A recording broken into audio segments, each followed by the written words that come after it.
ये किसने कहा आपसे आंधी के साथ हूं? ये किसने कहा आपसे आंधी के साथ हूं? मैं गोडसे के दौर में गांधी के साथ हूं। इस राष्ट्रीय अधिवेशन में पूरे भारत के एक एक छोर से, एक एक राज्य से आए हुए कांग्रेस पार्टी के जो तमाम सदस्य यहां पर उपस्थित हैं, मैं आपकी ऊर्जा को सलाम करता हूं और मैं आज जो प्रस्ताव पेश हुआ है उस पर बात करने के लिए आपके बीच में खड़ा हूं। एक ऐसा मुश्किल दौर है जब सत्ता में बैठे हुए सत्ताधीशों ने नफरत को अपना परमानेंट हथियार बना लिया हो। ऐसे समय में कांग्रेस पार्टी देश के हर कोने में जा करके मोहब्बत की बात कर रही है, प्यार की बात कर रही है। और इस जो कार्यक्रम का नाम है वो न्याय पथ है। न्याय पथ यानी कि इंसाफ का रास्ता।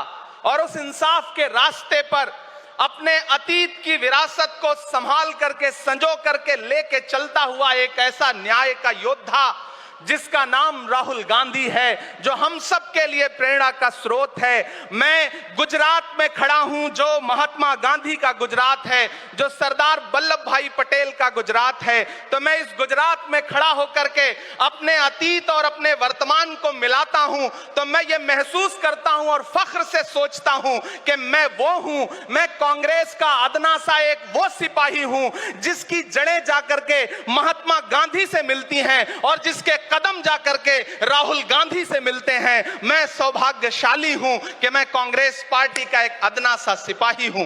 साथियों, मैं कोई लंबा चौड़ा भाषण करने के लिए नहीं खड़ा हूं, बस आपसे यह कहना चाहता हूं, ये जो न्याय का पथ है, हम सब इस न्याय के पथ पर चलने के लिए संकल्पित हैं। हमारा समर्पण इस न्याय के पथ के लिए है, हमारा संघर्ष इस न्याय के पथ के लिए है। मेरे भाई शशि थरूर जी बोल रहे थे, सचिन पायलट जी ने बोला, हमारी बहन गेनी बहन ने बोला, उसके बाद इमरान बोल रहा है। इन चार नामों में ही आप ये पाएंगे कि उत्तर से लेकर के, दक्षिण से लेकर के, गुजरात से लेकर उत्तर प्रदेश तक कांग्रेस यही तो है। कांग्रेस यही तो है, देश को समेटने और एकजुट करने का नाम कांग्रेस है।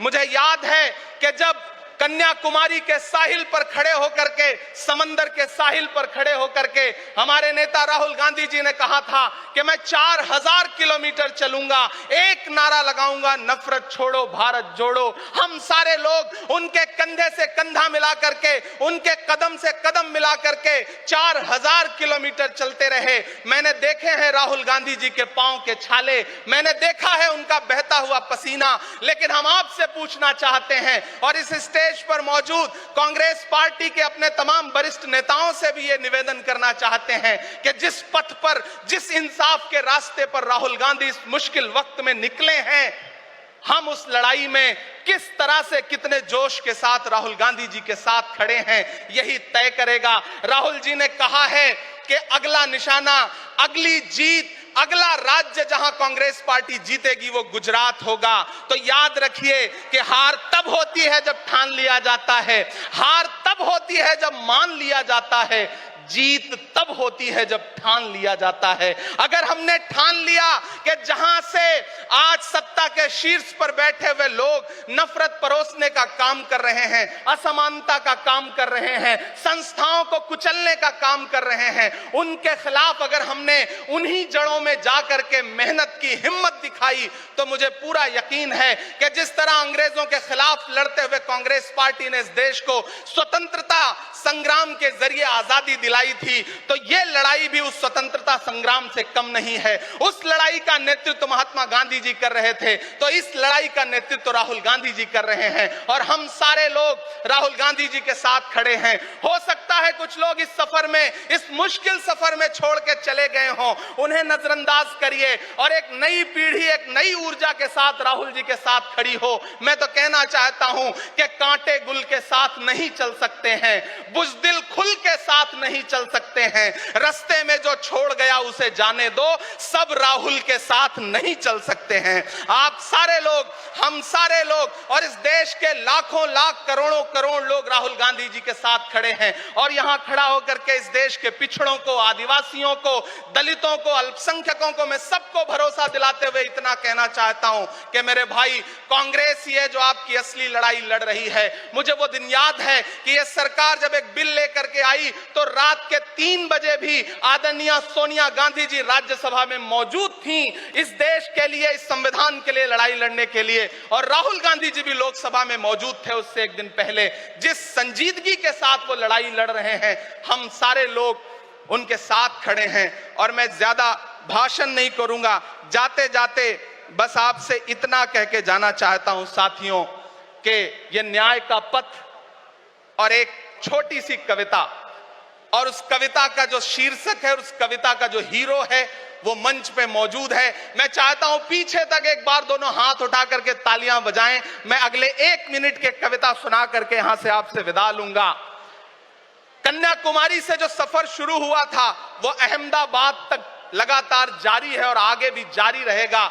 और कल ही राहुल जी परसों बिहार से लौटे हैं, तब यह कविता मैं सुनाता हूं कि उदास मौसम बदल रहा है, उदास मौसम बदल रहा है, धुएं का पर्वत पिघल रहा है, दिलों में लावा उबल रहा है। सुबह सुबह जब हुजूम लेकर सफर पे निकले तो यूं लगे है कि जैसे सूरज निकल रहा है।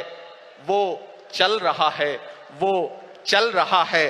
वो कह रहा है कि नफरतों से जो दिल है टूटे मैं जोड़ दूंगा। एक नारा नफरत छोड़ो भारत जोड़ो, एक नारा नफरत के बाजार में मोहब्बत की दुकान खोल ली है। वो कह रहा है कि नफरतों से जो दिल है टूटे मैं जोड़ दूंगा। वो कह रहा है हर एक दरिया हर एक तूफान को मोड़ दूंगा।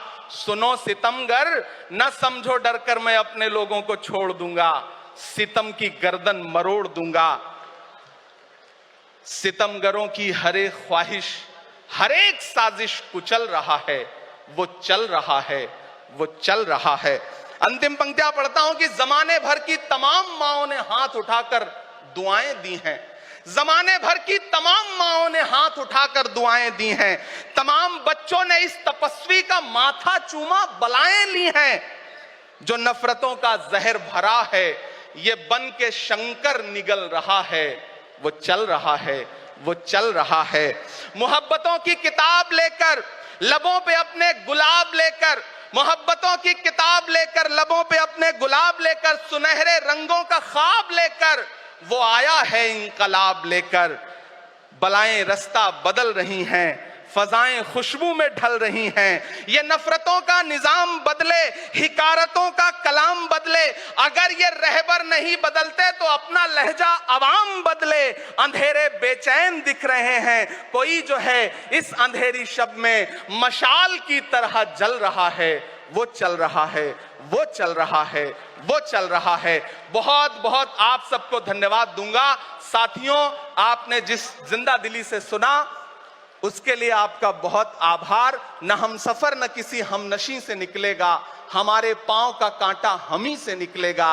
वतन की रेत मुझे एड़ियां रगड़ने दे, मुझे यकीन है पानी यहीं से निकलेगा। बहुत बहुत शुक्रिया।